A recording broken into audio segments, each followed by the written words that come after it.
আমরা অনেক সময় ক্যান্সার পেশেন্টদের একটা টেস্ট করতে বলি, সেটা হচ্ছে এমএসআই টেস্টিং।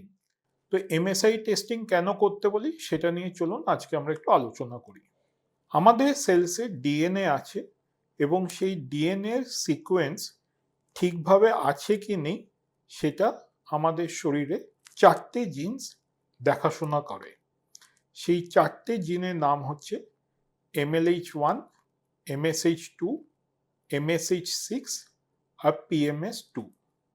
যখন এই চারটে জিনের কার্যকারিতা ঠিকভাবে হয় না, তখন ডিএনএ সিকোয়েন্স অ্যাবনর্মাল হয়ে যায় এবং সেই সব ক্ষেত্রে যখন ক্যান্সার যখন হয়, তো সেটাকে আমরা বলি এমএসআই হাই ক্যান্সার। তো এমএসআই হাই টিউমার তবে কোন কোন ক্যান্সারে পাওয়া যায়?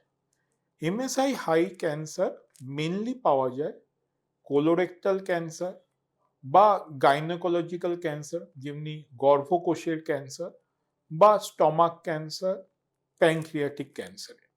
তো কেন আমরা এমএসআই টেস্টিং করি? তিনটে কারণের জন্য করি। এক, এমএসআই হাই ক্যান্সারে প্রগনোসিস বা আউটকাম ভালো। ধরুন কোনো পেশেন্টে স্টেজ 2 কোলন ক্যান্সার রয়েছে, তার বায়োপসিতে দেখা গেল যে সেই ক্যান্সারটি এমএসআই হাই, তো সেই পেশেন্টের কিন্তু কিমোথেরাপি লাগে না।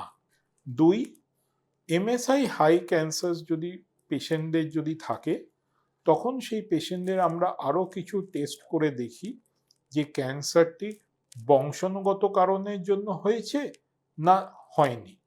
কারণ এক ধরনের সিনড্রোম রয়েছে, তার নাম হচ্ছে লিঞ্চ সিনড্রোম। সেই সব পেশেন্টদের যখন ক্যান্সার যখন হয়, সেই ক্যান্সারটি কিন্তু এমএসআই হাই থাকে।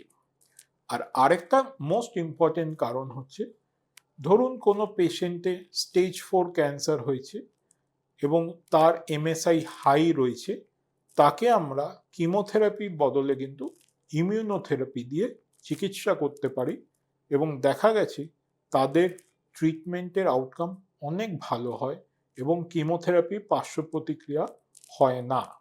তাই আপনার ডাক্তার যদি আপনাকে এমএসআই টেস্টিং করতে বলে, সেই টেস্টিংটা নিশ্চয়ই করবেন। এটা কিন্তু উনি আপনার ভালোর জন্যই বলেছেন। ভালো থাকুন, সুস্থ থাকুন।